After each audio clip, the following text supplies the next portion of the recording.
సరే నాకు కొంచెం వర్క్ ఉందిరా, వెళ్ళేసి వస్తాను. సరేలేరా. మామ ఏమిరా? నీకు నాకంటే ఆ వేరే కులపొడి ఎక్కువ ఇష్టం అయిపోతున్నాడు మామ. దాంట్లో తప్పే ఉంది. కృష్ణార్జునులది కూడా ఒకే కులం కాదు కదా. వాళ్ళు దేవుళ్ళు, మన మనుషులం, మనకి కులగజ్జి ఉండాలా. సరే ఇప్పుడు ఏమంటావా? ఓర్తో కాదు, నాతో స్నేహం చెయ్యి. సరే కైలో కొంచెం పని ఉంది, పద. ఇంకా ఎంత సోపు మామా? నడుము నొప్పిగా ఉండదు మచ్చా, కొంచెం పుచ్చి చెక్కేమే.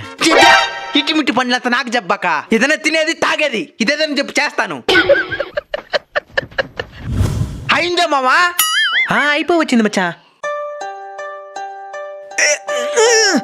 మచ్చా లేబ్దురా మచ్చా. నీతో కూడా ఉంటే ఏదో ఒక పని చెప్తానే ఉంటావు. నేను ఇంటికి పోతాను, పోయా. సరే ఆ ఫోన్ ఎవరు చేస్తున్నారు చూసేసిపో మచ్చా. హలో, నేను సుభాష్ని మాట్లాడుతున్నాను. నువ్వా మామా? నీ ఫ్రెండ్ ఫోన్ చేశాడు. ఎక్కడున్నారు? తల నుంచి కైలేను కష్టపడుతున్నాడు, నాన్ను కూడా చంపుతున్నాడు. సరే సరే. మాట్లాడుతుంటేనే కట్ చేసాడు. ఇలాంటి వాడితో స్నేహం చేస్తావు నువ్వు? చెప్పుంటే నేను కూడా వచ్చుంటాను కదరా. అయిపోయింది లేరా, మోపలిపి చాలు.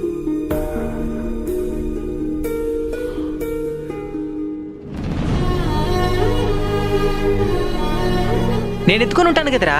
తెల్లారి నుంచి కష్టపడుతున్నావు, ఇంకెక్కడ తేగలుగుతావు? నేను తెస్తాలే కాని పదా.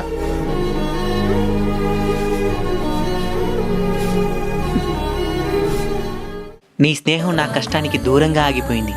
వాడి స్నేహం నా కష్టంలో సైతం తోడుంది. నీ స్నేహం కులం దగ్గరే ఆగిపోయింది. వాడి స్నేహం నేను కాటిలో కాలేంత వరకు నాతోనే ఉంటుంది.